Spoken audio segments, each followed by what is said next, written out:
પેટીએમના block ડીલના તમે જોઈ રહ્યા છો. તપન પાસેથી વ્યૂ લઈએ પહેલાં ડિટેલ્સ થોડી જોઈએ તો 2.9% ઇક્વિટીમાં સોદા થયા છે પેટીએમમાં. 1.86 કરોડ શેર્સમાં આ સોદા થતા આપણને જોઈ રહ્યા છે. ખાસ કરીને તો પેટીએમ માટે આજે સવારે જ આપણે એક એક્સક્લુઝિવ ન્યૂઝ શેર કર્યા હતા કે બ્લોક ડીલની એક શક્યતા છે અને અહીંયા ખાસ કરીને અત્યારે બ્લોક ડીલ થતી પણ વિન્ડોમાં આપણને ખાસ કરીને બતાવી રહ્યું છે. પેટીએમના થોડા ફંડામેન્ટલ્સ પણ જાણી લઈએ. જે પેટીએમે પોતાને આખી કહેવાય ને રીઇન્વેન્ટ કર્યું છે. તમને યાદ હોય તો એ 400-500 રૂપિયા સુધી પહોંચી ગયું અને પછીથી જે પણ વિજય કુમારે જે સ્ટેપ્સ લીધા છે ને કાબિલે તારીફ છે. એનો આખું અને એમને ટાઈમે બધા લાયસન્સ પણ રિકવર થઈ ગયા. આરબીઆઈ તરફથી ક્લીન ચીટ મળી અને ક્રેડિટ ગ્રોથ તરફ પણ એ લોકો જઈ રહ્યા છે અને આગળ જઈને પણ જે ફાઇનાન્શિયલ સર્વિસમાં એક સારું એવું ગ્રોથ જોઈ પણ રહ્યા છે અને એ લોકોનું શિફ્ટ હવે હાઈ માર્જિન લેન્ડિંગ પર તરફ જઈ રહ્યું છે અને થોડી એડ્સ ને એ બધા પર જયું છે. પ્લસ મોનેટાઇઝેશન પર હવે વધારે ફોકસ કરીએ છીએ. અમુક જે એરિયા હતા, અમુક સેગમેન્ટ એમને સેલ પણ ગયું જે તે ઝોમેટોએ લીધું હતું. તો આગળ જઈને યુપીઆઈનું તો આપણને પણ ખબર છે ઓલ ટાઈમ હાઈ ટચ કરી રહ્યો છે ટ્રાન્ઝેક્શન. આઈ થિંક મોદીજીએ જ લખ્યું હતું કે એક્ઝેક્ટ મને ફિગર યાદ નથી પણ યુપીઆઈના ટ્રાન્ઝેક્શનને ઓલ ટાઈમ હાઈ ટચ કર્યા. તો આ બધા પોઝિટિવ છે. આ સમયે ઓફકોર્સ મોટા ઇન્વેસ્ટર એમના જે ચાઇનાના છે બહાર નીકળી રહ્યા છે. પણ મારા હિસાબથી આ સ્ટોકે ઘણું એવું પ્રદર્શન સારું એવું કર્યું છે અને મને એવું લાગે છે કે અહીંયાથી પણ સ્કોપ સારો એવો છે. અહીંયાનાથી ગાઈડન્સ પણ મને આઈ થિંક સારું લાગે છે અને જે સ્કોપ છે ફાઇનાન્શિયલ સર્વિસીસનો, લેન્ડિંગનો અને એ બધા તરફથી હવે ક્લીન ચીટ મળી ગઈ છે આરબીઆઈ તરફથી. તો આઈ થિંક કોઈની પાસે હોય તો આ સ્ટોક રાખવો છે અને થોડો ઘટાડે તો I think one has to થોડું લોંગ ટર્મ વ્યૂ હોય તો તમે લઈ પણ શકો છો. તો I am positive on Paytm. View positive એક પેટીએમ માટે ખાસ કરીને આપણને બનતું બતાવી રહ્યું છે. આ સિવાયના સ્ટોક પર ચર્ચાને આગળ વધારી એસબીઆઈ જુઓ કુનાલ, 0.5% ખરીદદારી સ્ટોક ઇનફેક્ટ 801ના ડેઝ હાઈ પર આપણને અત્યારે એસબીઆઈ પહોંચતું દેખાડ્યું છે. નિફ્ટીના ટોપ ગેનર્સમાંથી છે. કઈ રીતે સલાહ રહેશે આપની ચાર્ટ્સ પર? વેલ, સલાહ પોઝિટિવ સાઇડની છે.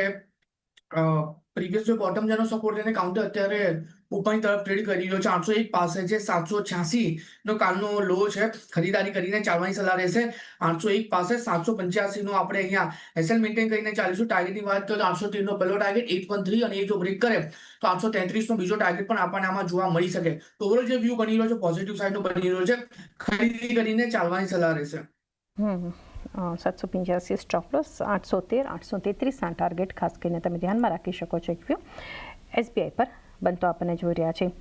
એક ઓવરઓલ વ્યૂ આઈટી માટે તપન, કારણ કે ગઈકાલે માર્કેટમાં જે કન્ટ્રીબ્યુશન હતું આઈટી કંપનીઓ દ્વારા પણ આપણને જોવા મળ્યું હતું. આજે એચસીએલ ટેક એક મજબૂતી આપણને બતાવી રહ્યું છે. આ સિવાયના સ્ટોક જોઈએ તો ટીસીએસમાં એક પ્રેશર છે પરંતુ ઘટાડાની એટલી અસર હજી આ આઈટી કંપનીઓ આપણને નથી બતાવી રહી. અન્ય સ્ટોક્સ માટે પણ નજર કરીએ તો એલટીઆઈ માઇન્ડટ્રી ત્યાં પણ એક મજબૂતી બનતી જોઈ રહ્યા છે. એમ્ફેસિસમાં એક ઘટાડો આપણને આવતો દેખાડી રહ્યો છે. આપનો વ્યૂ લઈએ ઓવરઓલ આ સેક્ટર માટે કઈ રીતે એક ફોકસ હોવું જોઈએ આઈટી પર, લાર્જ કેપ કે મિડ કેપ આઈટી કંપનીઓ પર? ચાની અગર હું લોંગ ટર્મની વાત કરું તો આઈટી પર હું ઓવરઓલ બેરિશ છું કેમ કે જેટલી પણ મેં કોમેન્ટ્રી સાંભળી છે આ વખતે બધી આઈટી કંપનીના જેટલા પણ રિઝલ્ટ આવ્યા છે એટલા પોઝિટિવ દેખાતા નથી. તમે કહી શકો કે હા મિડ કેપ આઈટી જે રીતે કોફોર્ડ છે, persistent, એમ્ફેસિસનું એની કોમેન્ટ્રી ઓકે હતી. ઓફકોર્સ એમાં ઓકે છે પણ તમે એકવાર જ્યારે ઓવરઓલ સેક્ટર થોડો વીક થઈ જાય ત્યારે આ બધા સેક્ટરને જ્યારે એ 60 ટુ 60ના પી પર ચાલી રહ્યા છે. જ્યારે અગર તમે ટીસીએસ, ઇન્ફોસિસ જો તે 24-25ના પી પર ચાલી રહ્યા છે. જ્યારે તમારું સેલ્સ મ્યુટેડ હોય, રેવન્યુ મ્યુટેડ હોય કે 2%ની ગ્રોથ, 4%ની ગ્રોથ એવું બધું બોલી રહ્યા છે આગળ ને એઆઈનો બહુ મોટો ઇમ્પેક્ટ આવે છે. જે લાસ્ટ સેમનું મેં સાંભળ્યું કે જે ચેટ જીપીટીના મેઇનમાં એમણે કીધું કે જે ચેટ જીપીટી 5 આવી રહ્યું છે રિવોલ્યુશનરી હશે. તો એ આખું ચેન્જ કરી દેશે. તો આવા બધા જ્યારે ઇમ્પેક્ટ આવે છે એઆઈના તો મને એવું લાગે છે કે ત્યાં આપણા આઈટી કંપનીને ઘણો એવો પ્રોબ્લેમ આવવાનો છે આગળ જઈને અને ઘણા એવા હેડવિન્ડ્સ પણ છે. તો અગર હું ઇવેલ્યુએટ કરું આઈટી સેક્ટરને કે પ્રોઝ એન્ડ કોન્સમાં તો મને હેડવિન્ડ્સ વધારે દેખાય છે અને એના લીધે હું થોડો નેગેટિવ છું આ બધા સ્ટોક્સ પર.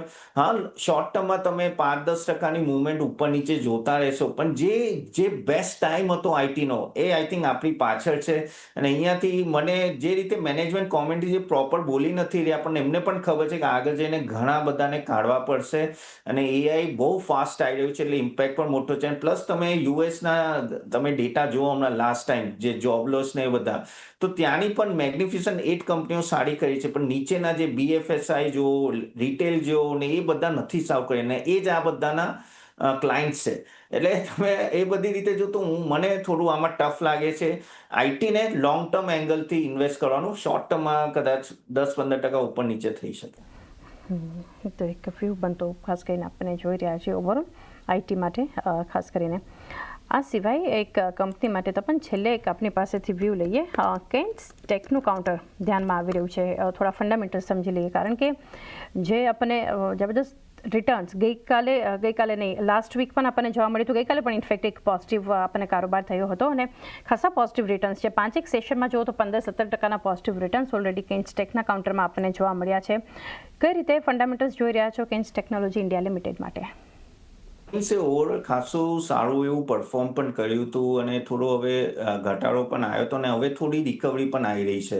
અને પેટે અગર જુઓ તો પ્રોફિટેબિલિટી પણ સારું એવું વધ્યું હતું અને એ કહે છે કે આગળ જઈને ગ્રોથ પણ સારો એ ઓલમોસ્ટ 50-60% કહે છે. માર્જિન ગાઈડન્સ પણ ઓલમોસ્ટ 16%થી 17% વધાર્યું છે. ઇબીટા માર્જિન એક્સપાન્શન થઈ રહ્યું છે. ઓર્ડર બુક પણ સારો એવો 7,400 કરોડની આસપાસ છે.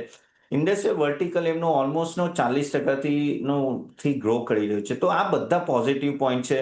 હા, થોડા નેગેટિવ પોઈન્ટમાં આગળ જોઈએ તો એક્ઝિક્યુશન રિસ્ક રહેશે કે આગળ જઈને કેવી રીતે આટલા મોટા ઓર્ડર બુક છે તેને કેવી રીતે એક્ઝિક્યુશન કરશે. પણ નોર્થન અમેરિકામાં એ આગળ જઈને ખાસું એવું એક્વિઝિશન કરી રહ્યા છે. મને એવું લાગે છે કે અહીંયાથી પણ આ કંપનીનું રેવન્યુ અને પ્રોફિટેબિલિટી સ્ટ્રોંગ રહેશે. અને ઓવરઓલ અગર હું વાત પણ કરું કે સ્ટોક આ લેવલે આઈ થિંક થોડુંક ભલે મોંઘું લાગે પણ આઈ થિંક પ્રોસ્પેક્ટ બહુ સારા છે. અને જે રીતે મેનેજમેન્ટ કોમેન્ટ્રી જે રીતે ઓર્ડર બુક ને એ બધું છે તો આઈ થિંક આ એક એવો સ્ટોક છે કે તમે રાખી શકો છો તમારા પોર્ટફોલિયોમાં અને હોપફુલી આગળ જઈને વધશે. તો આઈ થિંક આ સ્ટોક મારા માટે હોલ્ડ જ રહેશે. હોલ્ડનો એક વ્યૂ લોંગ ટર્મ માટે કેન્ટ્સ ટેક પર પણ બનતો જોઈ રહ્યા છે. તો આપણને સાથે રજા લઈએ અને આપના ડિસ્ક્લોઝર્સ જાણીએ. જે આ બધા સ્ટોક્સ જે ડિસ્કસ કરીએ એમાં મારું પોતાનું ઇન્વેસ્ટમેન્ટ નથી પણ અમારા ક્લાયન્ટ્સનું હોઈ શકે છે. તો પણ આભાર અમારી સાથે જોડાય અને ખાસ માર્કેટ પર ચર્ચા કરી.